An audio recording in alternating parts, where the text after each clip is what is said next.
hello feels like? Hello feel like like be your lip move and I feel your tongue move to the arm. Hello.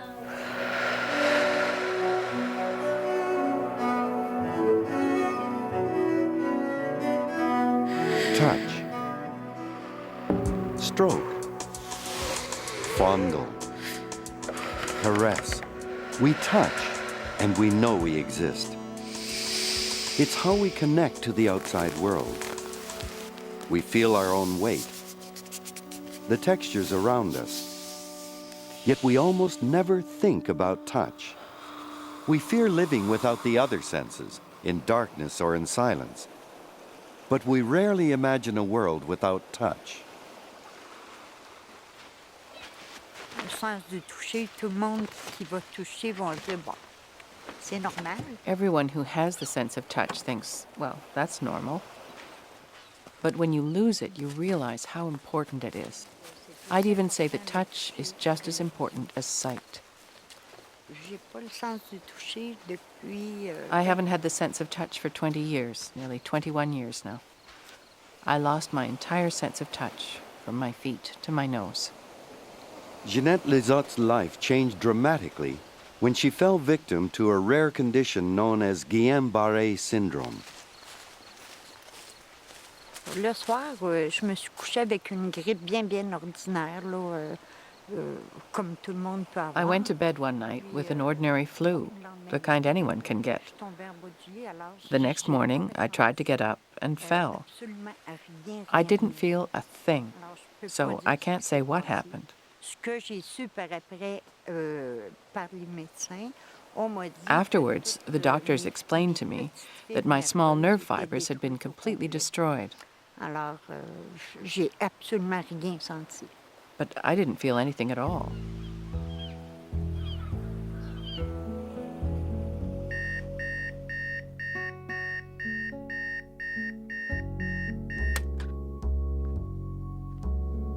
Touch has an internal companion, proprioception, which allows us to feel where our limbs are in space. Without touch and proprioception, it becomes almost impossible to walk. Even the simplest everyday actions become extremely complicated.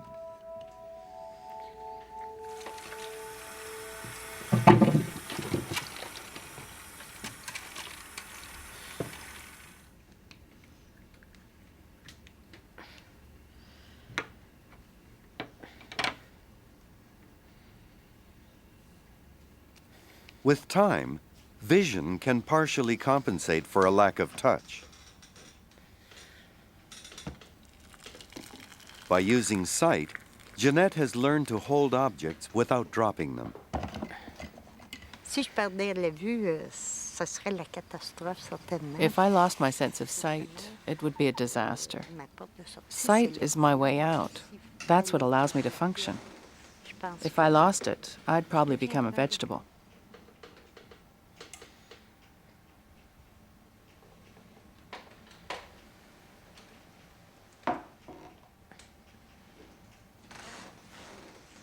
Il reste un petit endroit où il reste la sensibilité, c'est le front. There's one spot where I still have some feeling left, and that's my forehead. It's very precious to me. If I want to feel something, I use my forehead and my eyes.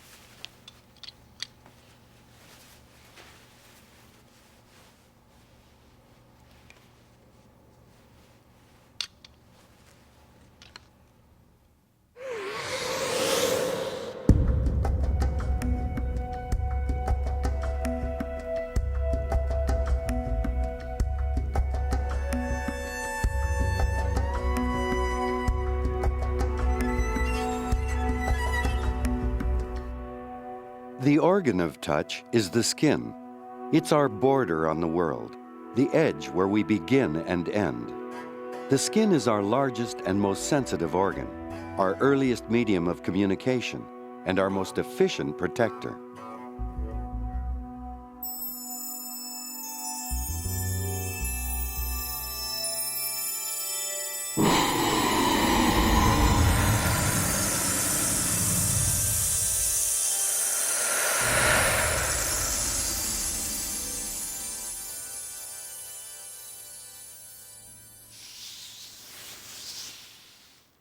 touch is the first sense to develop in the human embryo and the last to diminish in old age. Less than 8 weeks after being conceived, an embryo is barely 2.5 centimeters long. It has neither eyes nor ears, yet its skin is already highly developed. It is generally believed that the earlier a function develops, the more fundamental it is.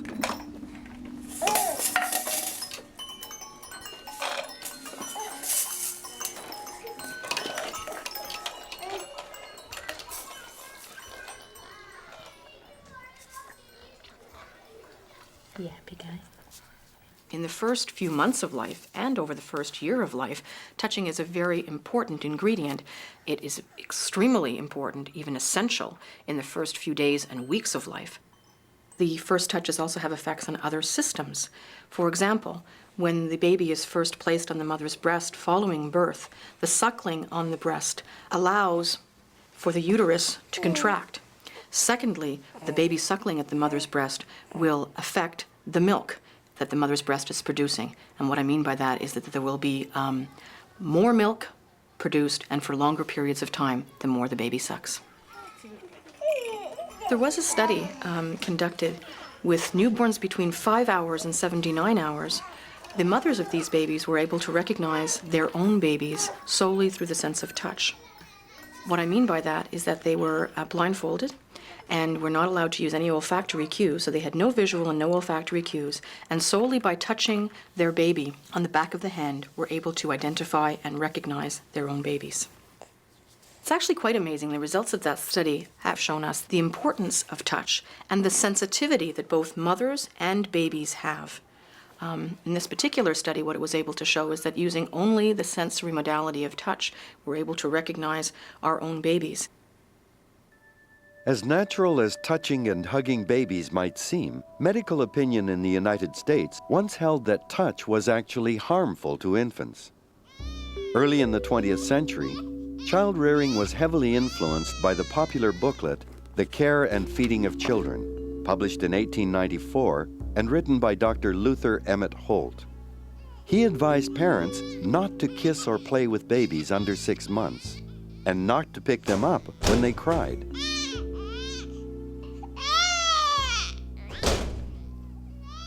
Another influential figure was the renowned psychologist J.B. Watson, shown here demonstrating an infant's grasping reflexes. This is an excerpt from his 1928 publication, Psychological Care of the Infant and Child. There is a sensible way of treating children. Treat them as though they were young adults. Never hug and kiss them. Never let them sit in your lap.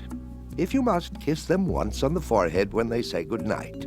Shake hands with them in the morning. Give them a pat on the head if they've made an extraordinarily good job of a difficult task. Try it out. In a week's time, you will find how easy it is to be perfectly objective with your child. Around the same time, infant mortality in hospitals and orphanages across the United States reached alarming rates. Infant well-being improved after American hospitals began introducing a regular regimen of mothering involving frequent touch of newborns by nurses. In 1938, the year New York's Bellevue Hospital adopted this system, the mortality rate for infants at the hospital immediately fell from 35% to less than 10%. Now, decades later, researchers are beginning to uncover evidence that confirms just how essential touch is to a baby's development.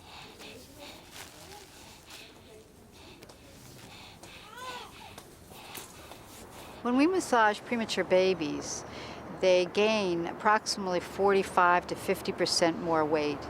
They are discharged approximately 6 days earlier from the hospital.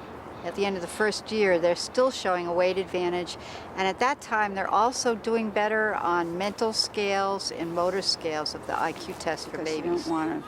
Here at the Miami University Hospital, parents are encouraged to massage their premature babies during the final days of hospitalization. When we've done these studies, we've tried to keep the stimulation to just touch, so we know what just touch does. If we were talking and we were making funny faces, we would not know what is contributing to the weight gain. On her Researchers shoulders. are discovering that the deep pressure applied during massage is a major stimulus to the central nervous system. It sets off a number of reactions in the body. It slows down heart rate, decreases blood pressure, diminishes stress hormones, and increases the number of immune cells. Touch, they are finding, is a very powerful stimulation. It's a good temperament. Now, you want to try a little bit? No? You don't want you want to wait till you study your video, huh? No, yeah, I'm gonna have to practice. Yeah. We did a cost effectiveness analysis because, of course, hospitals want to know, is this going to save us any money? And we found that if you did the 470,000 preemies who are born in the United States, if you massage them, you would save $10,000 a preemie because the babies go home 6 days earlier. That's a hospital cost savings of $10,000 per premature baby. If you multiply that by 470, you would save $4.7 billion. It's a lot of money. Hello. Hello, baby. Hello. Hello.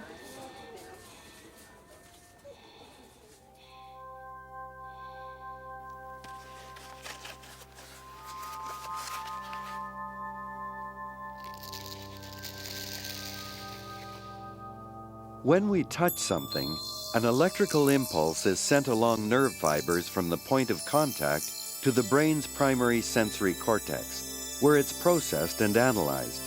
The signal from the hand ends up in a particular region of the cortex that represents the hand, whose size is proportional to the number of sensors in the body part. Thick skin covering the sensors, or any damage along the pathway from a sensor to the brain, will result in a loss or reduction of feeling. Our hands are one of the most sensitive parts of our bodies, yet every day we subject them to wear and tear. If you work in a kitchen, it's like everything is scary. You're playing with like the fire, knife, and everything's hot. My few fingers, like I don't feel it, because I slice so many times, almost all my fingers. The hospital, I go every week, and they knows me very well over there, because I visit every week. I work with lots of chefs, and I saw how they do. It's like they're all the time scared. They don't touch the hot stuff and or something. But I like to do something different, and I feel that's cool, you know. Like I can like touch it, or I can take something from the oil, or something on the hot water boiling or something. I know it's hot, but I try it. I go for it. So it's a little bit macho, but it's like it's okay. So like every night I burn something. When I go home, I touch my skin, so I feel it's like rough. It's getting like a sandpaper. That's why I think I don't feel it like softness or smooth. When I go see my wife, when I touch her, like her hand or something, I don't feel the smoothness. Like I think everything is like rough, like fan and pot.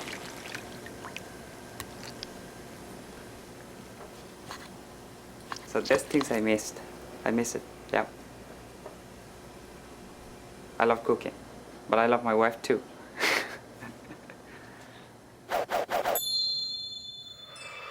Throughout our bodies, millions of tiny sensors pick up one or more types of sensation.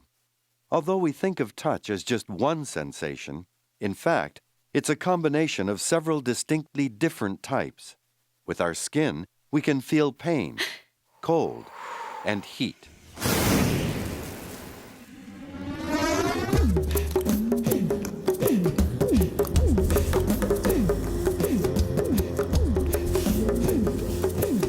The guardian of the skin is pain. Without pain, we could cut or burn ourselves without noticing. Pain is also essential because it allows us to feel infection. Most sensors for cold lie in the face and trunk, where they protect our vital organs from becoming too cold. Sensors for heat lie deeper in the skin, and there are fewer of them. Not surprisingly, the tongue is extremely sensitive to heat. preventing us from swallowing things that are too hot. Only when the last element, pressure, is added does the full beauty of touch become apparent.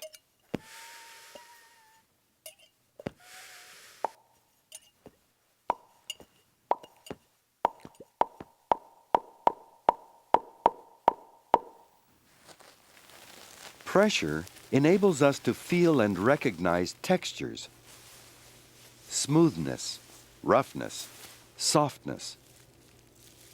It also tells us how firmly to hold an object without either crushing it or dropping it. You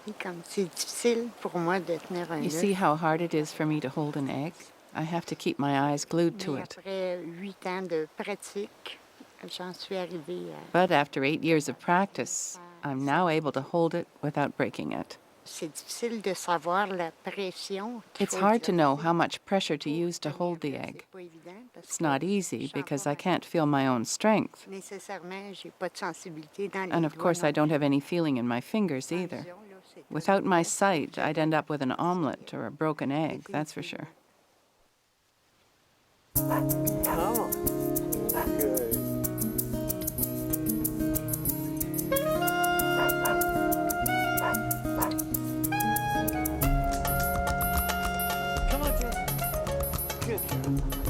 Human touch has a very, very powerful effect on dogs.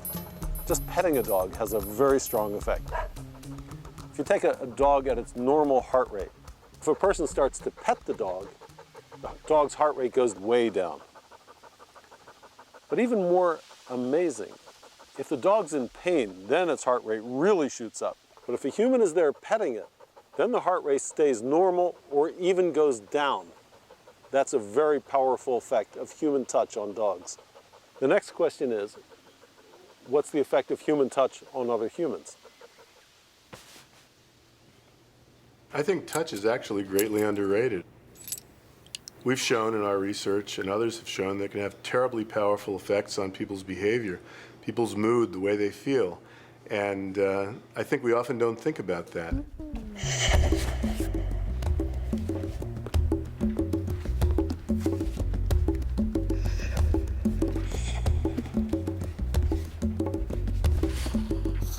Some years ago, we did a study in the library, and we got the library clerks to touch half the people when they returned their library card, and the other half who were checking out books they didn't touch. When we went back and gave those people a questionnaire, we found that the people who were touched felt better about themselves, felt better about the library clerk, and felt better about the library environment in general than the people who didn't receive a brief touch. One of the things that we did was we wanted to see whether people who could remember being touched for that half a second responded differently than people who couldn't remember being touched. What we found really astounded us. The people who remembered being touched had the same reactions that the people who didn't remember being touched. In other words, it wasn't necessary to consciously notice that you were touched in order to have a better mood and to feel more positively about the library and about the clerk. A little touch can make a big difference. A related study showed that if waitresses touched their customers, they generally received higher tips. Because we're doing fewer things interpersonally these days, we order clothing, we order food over the internet, over the telephone. We're not going out, we're sitting on our couches, we're sitting at our desks and doing a lot of the things that we used to do interacting with other people. There are a lot of things that are disappearing. The subtle interactions with other people that are very important, the subtle communications. And I think among them is the momentary touches, the not so momentary touches that can be terribly important in our lives.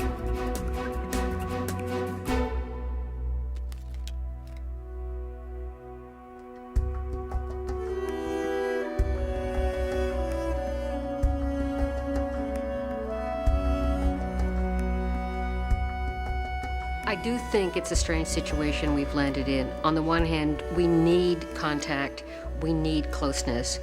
On the other hand, we live in a world in which sometimes it feels that the world is too much with us, that people are too close, they want too much. They are invading our space too much of the time, so we need distance. The issue is how to calibrate needing connection but also needing to know that our boundaries are intact.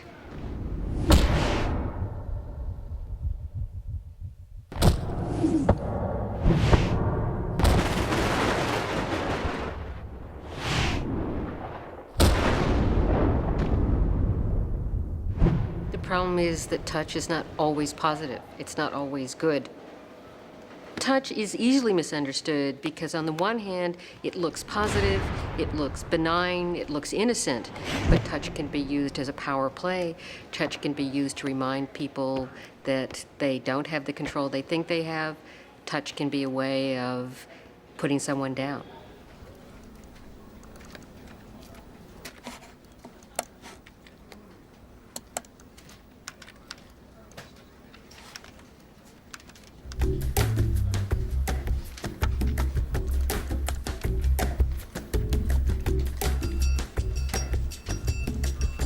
Imagine a situation, you're working at your desk, your boss arrives, puts his hand on your shoulder. It would be impossible under those circumstances for the reverse to happen. It is the prerogative of the higher power person to touch the lower power person and say, "Hi, I'm your boss." If the employee touches the boss may take it as insubordination, as inappropriate, as uppity in some way. Touch is very useful because it is off the record, but it can say, "I'm in power, you're not, let's just reaffirm this." Even though touch is the earliest language we learn, we never quite seem to master it. Because it's a very ambiguous stimulus, it could easily be misinterpreted. What I view as a touch that's only to give somebody support or to show my concern for them could be viewed by somebody else as a sexually unwanted advance. The question is around touch has to do with choice. Does a person have the choice to say, "Don't"? Does a person have the choice to say, "Come close"? If a person has the choice, then the touch can be the best thing on earth. If they don't have the choice, then in fact it can be something quite the opposite.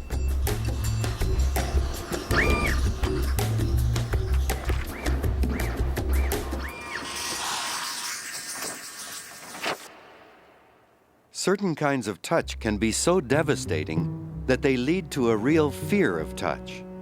Paradoxically, the best way to treat a fear of touch is through touch itself.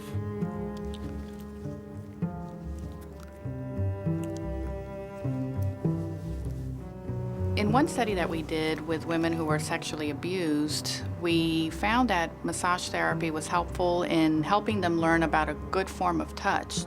For these women, touch was negative, as you can well imagine from being physically hurt. What can you do? You can speak to them about what's happened, and you're treating the brain or the mind, but in order to actually treat the body, you need to have some therapy that soothes the body, such as massage.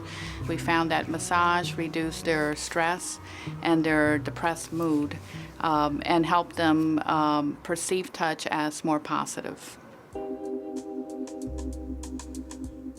Touch is, I think, essential for people.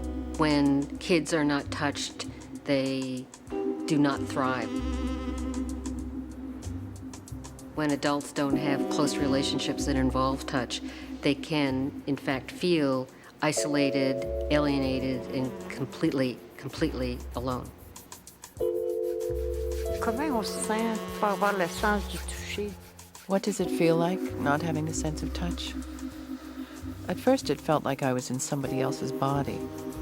I was still the same person, but my body felt like it didn't belong to me. C'est un manque de toucher ou de... Because there's something missing. There's a lack of touch, of feeling. It's so important to really feel a touch, a handshake, a caress.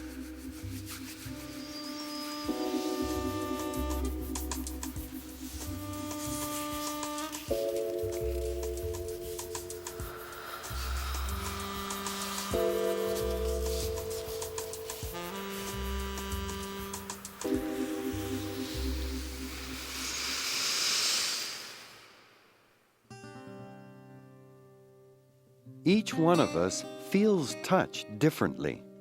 Just as no two fingerprints are alike, no two people have the same distribution of sensors.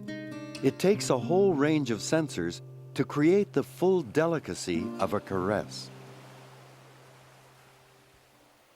Des souvenirs, moi je dirais qu'il m'en reste certainement. Comme, I still have some memories, like touching the sand with my feet. I think I still remember what it was like. What does sand feel like? I see it as soft, grainy, and cold at the same time if you dig down underneath. It's like a recipe, isn't it? An ounce of imagination, an ounce of memory, an ounce of vision. And it seems like the reality is there. I think you end up making yourself believe it. The important thing is that I had the impression I could feel the sand. And that's all I ask.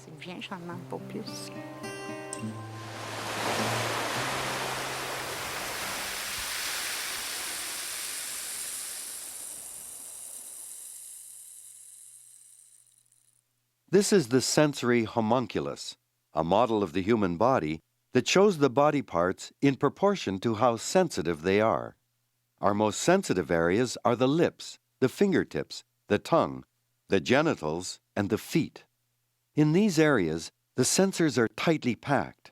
In other regions, such as the back or the upper arms, the sensors are spread farther apart.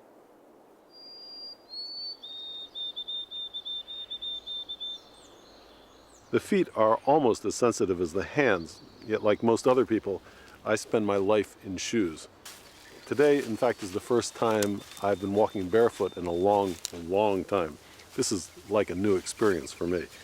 I'm here to meet Mauricio, who's been walking barefoot for 6 years now.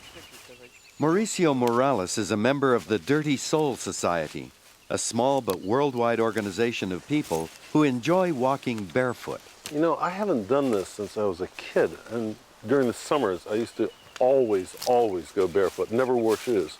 Yeah, well, I don't know why people stop. As soon as they hit 12 or 13, yeah, everybody seems to think that you need shoes. I've been walking barefoot for about 6 years now. I had always wanted to do it, but I never sort of like dared to do it. And I just decided one day, well, there's nobody stopping me from doing this but myself, so I'm just gonna try it and do it. Feels good. It is. Actually feels nice and cool. Yeah, it is very nice. It's a very natural sensation. I find that shoes really hide all this. So I can understand walking in the country, but walking in the city must be quite a different experience. It is, yeah. The first thing that you notice is that you are the only one doing it. Yeah. And people's reactions are sometimes not so positive. Some people just look mesmerized. Some others actually really show some disgust, or they really think, I can almost see in their face that they think it's totally wrong. But you'd be surprised how good it feels sometimes walking on a cool area of concrete, or even on smooth floors. Like marble floors are wonderful because they are cool and they're so smooth, and sometimes you feel like a little layer of dust on them, and that is very stimulating, I find. Oh, this is good. I'm just going to stay here for a while. This is good stuff right there. Yeah. And How moss. about the moss? Yeah. Yeah. It's almost like walking on natural carpet right here, you know. While some people believe that walking barefoot makes the feet less sensitive, the members of the Dirty Soul Society disagree. Although Mauricio has noticed that the skin on his feet has become thicker, he feels that his feet have grown far more aware of what is happening beneath them. I anticipated more pain. I think, my feet have been in shoes for so long, they're just going to hurt. But actually, that's not true. Most of the time, it just felt good. I felt like my feet were quite sensitive to what was under them. And I guess hearing Mauricio talk about picking up things with his feet made me think that they can be trained much more than I've ever thought of before. Just as we can increase awareness in our feet with practice, we can heighten the sensitivity in our hands to an amazing degree. It's very important touch for my type of job. I have to be very sensitive and feel like little increments in numbers.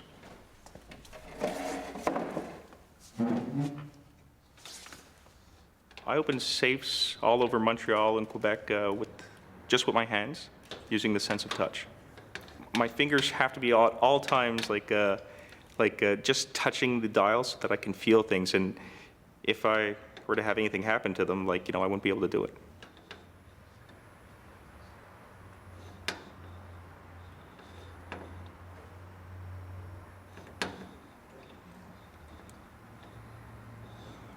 The last number is 36. When you do something professionally, and you've been doing it for a long, long time, you make it look very easy. But it's something that you cannot do if you've never been trained to do it. I mean, it's like winning the mini lotto. There's about 1 million possible combinations. And you have to pick those 3 exact numbers, all by feeling. I'm feeling the numbers getting closer together, so we're close to another number.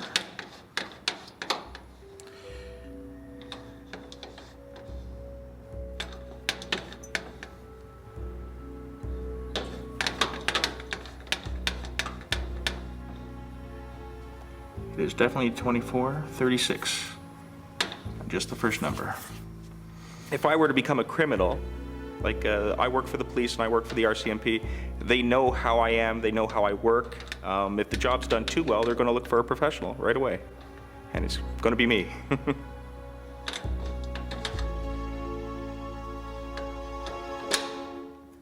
It's open. The sense of touch can become even more sophisticated when the other senses play a diminished role. Chris Jett, who is completely deaf and blind, has learned to understand speech through his hands using an extremely rare technique called tadoma. Do you have any questions before we start? Do I have any questions? Nope. Thank you for asking. Tell me, how did you learn tadoma? Good question. Well, first when I was heavy, I can hear talk, and then I became using my vision and hearing. I started trying to touch my mom's face. I was wondering what was going on, and then my teacher named Carol Truck, he's my first teacher in public school, and she addressed me to talk with my hand on the face. Carol Crook is one of only a few people in the world who know how to teach the tadoma method. How are you? The tadoma method was developed by a teacher of the deaf in the 1920s. She taught deaf children, and she had 2 deaf-blind children in her class. And she believed that these children could probably learn to speak. And so she developed a method to teach them. And after that, she was very successful, and the method spread. And her children were named Tad and Oma, and so she made up this name, Tadoma. What it consists of is placing a hand, or usually both hands, on the face so that the little finger picks up the vibration of the throat, the index finger picks up the vibration of the bone, especially for sounds through the nose, and the thumb follows the movements of the lips and also the breath and the positions of the lips and the way they move and the vibration of lips. So the method involves very much perceiving vibrations. For a young child who doesn't know anything about words or about language, it takes a long time to understand what it is the speaker is saying and what it means. So that most deafblind children's major need is to learn the meaning of what's being said, as well as being able to perceive it. What was your life like before you learned tadoma? It was very hard when I was becoming deaf. and blind. My mom beginning to talk in my ear, and I had to see closer to sound. And it was very awkward. Chris is one of 5 students in my classroom, and his ability to read the speech and to continue to develop his language and vocabulary has just been fascinating. You are someone special. Can you explain why? Because I am deaf and blind, and I can use Tadoma to help communicate with other people. Chris also uses tactile sign language, which means he receives the sign by keeping his hands on top of the signer's hands. And many people think that if you're blind, you can't use sign language because it depends on seeing, but deafblind people use it very effectively. What now? Tonight I will go to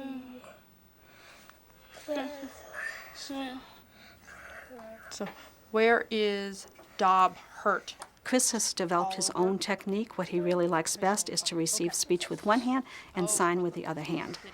And that's been his own choice for some years now. Advances in medicine mean there are fewer deaf and blind children. Very often, the condition is accompanied by mental disabilities that prevent learning a difficult communications method like Tadoma. Sadly, Tadoma is disappearing from use. I think for Chris, when he first came, if he had not used the Tadoma method, it's very likely he would have lost the speech that he had learned as a young child. By using the Tadoma method, he stayed in touch. He had contact with speech, which could help him to monitor the quality of his own speech and also learn how to pronounce new words. He also was able to stay in contact with people's emotions. And for Christopher, that's important. He loves to know how people are feeling about what they're saying to him. You need rest, huh?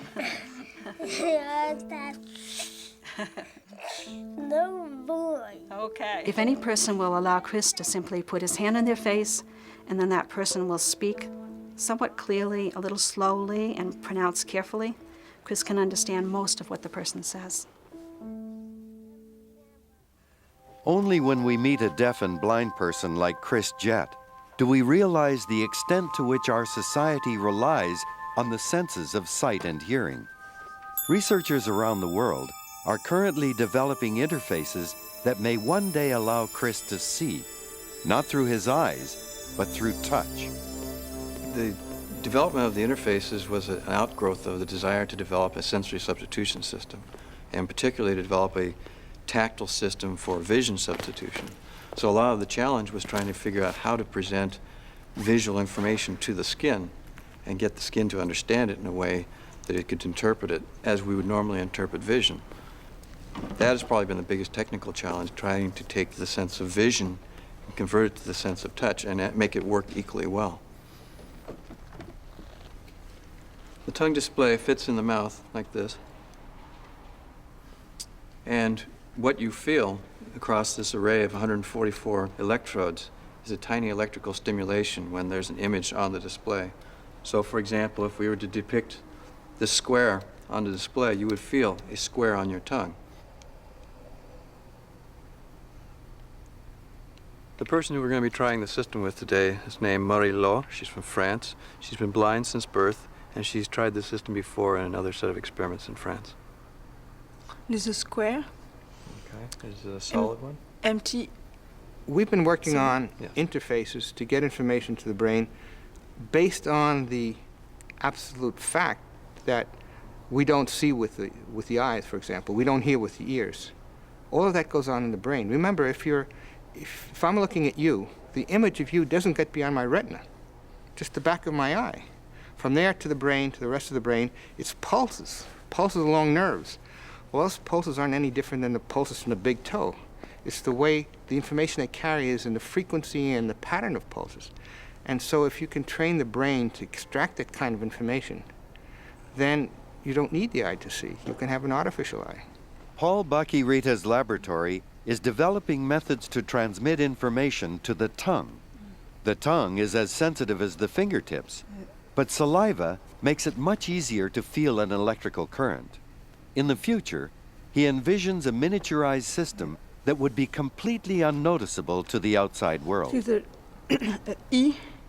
After a certain amount of practice, within 5 to 10 hours, they're saying, I see or I perceive there's a circle next to a triangle and the circle is behind a triangle. And then you realize that the person is no longer feeling it on the skin surface or on the tongue surface, but is perceiving it in its realistic environment.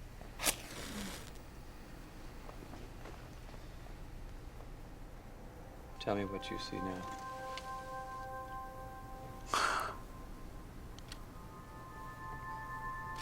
now. It's funny to feel those things because I can never see the flame move.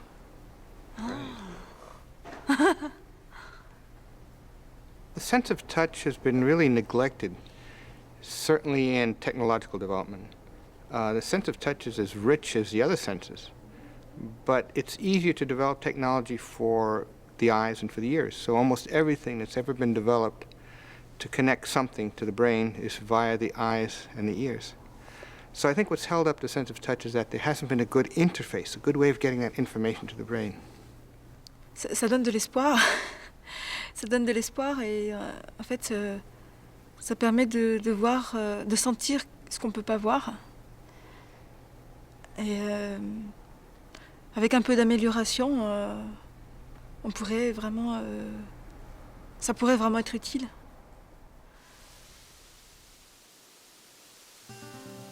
Dans les derniers 20 ans, j'ai fait de la recherche médicale, mais ça n'a jamais été au niveau de... Over the past 20 years, I've done medical research, but it was never about finding a way to give me back some feeling. It was always research to see how I could function with what I had left, so I never tried anything to get any feeling back. I think it's clearly possible to replace the sense of touch so that individuals like Jeanette or people with leprosy or diabetic neuropathy could in fact develop the sense of touch, not in the way that you and I would normally expect touch, where you would expect to feel it where your finger is touching the object, but we could still map that information to another part of the body that works, and they would get touch in other ways that would not otherwise be possible. Well, let's try something. We originally developed the tongue display system because the tongue works so well. It's such a good medium for presenting tactile stimulation. However, in Jeanette's case, she has no sensation from her nose down, so the tongue was out of the question, so we resorted to the forehead. You can see it light up with each finger as you press it. We've taken a tongue display system and converted that to use a glove that has pressure sensors mounted on the fingertips, and that will in turn be converted into a signal that will be presented on her forehead across an array of electrodes, so that as she were to present pressure on her thumb, she would feel it on the side of her head. So you can imagine that as she moves her hand, the sensation will move back and forth across her face. And we hope that she'll be able to transfer that idea of touching something with her hands and pick up the sense on her forehead. At first, I had no problem feeling it on my forehead. I could really tell which finger was pressing. But after a while, the sensation began to fade. It worked very well in the beginning when her senses were still fairly unadapted. But as the course of the experiment went on, we were running at the maximum intensity, and I think her sensors in her skin started to adapt. And so she was able to feel less and less over the course of time. But it did give me additional information. At least I could tell which finger was exerting pressure on an object, whereas before, with my eyes closed, I wouldn't have known at all. During the experiment, even with my eyes closed, I was getting information. If the tingling was on the left, I knew it was the little finger. If it was on the right, I knew it was the thumb. And I imagined the 3 other fingers in the middle. So, in the end, it did give me information that I hadn't had before. Run your fingers in there. For me, it certainly gives hope. In any case, you have to stay hopeful. I can see that something good could come out of it. But it probably won't happen in the next 6 months. I think that with time, in the years to come, something will be invented that will act as compensation for a loss of sensitivity.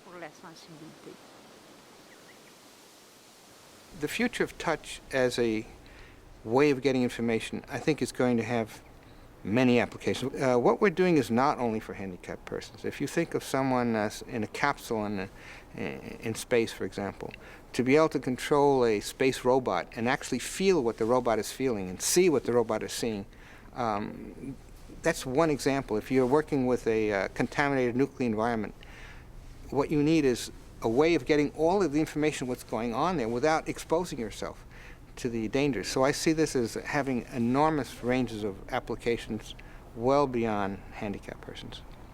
If I had to give up a sense, I think it would not be the sense of touch, because it is such a rich sense and it is so connected with our emotions. Caressing a child or touching another person is such a rich experience. I would probably give up vision before I would give up anything else if I had to give up one sense. Is touch important for you? Yes, it is very important to me. I need it for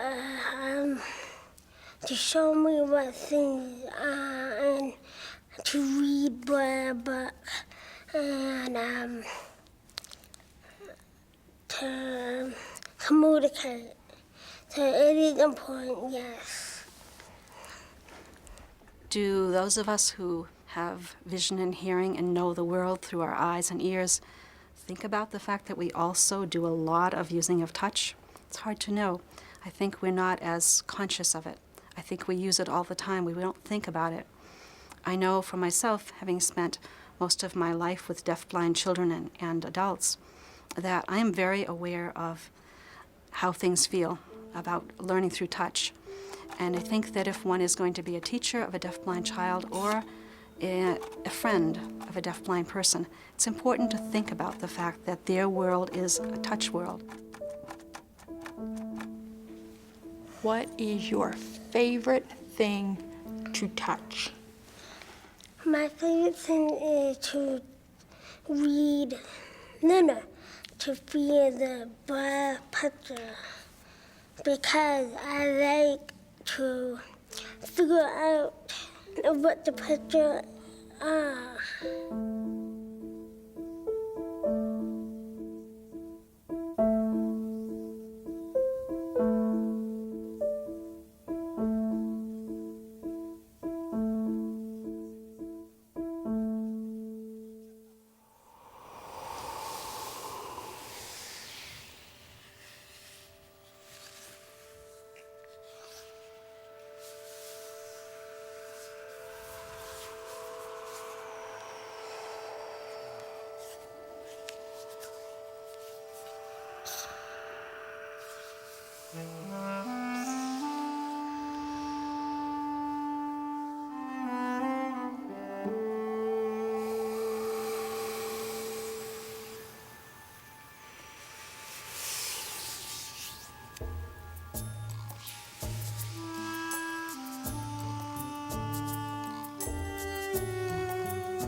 Attendez pas de perdre le sens du toucher. Don't wait to lose the sense of touch, to really touch everything you can, even if it's just the grass. Or touch a person, a tap on the shoulder. I think human contact is so important that it's only when you lose it that you realize just how valuable it is.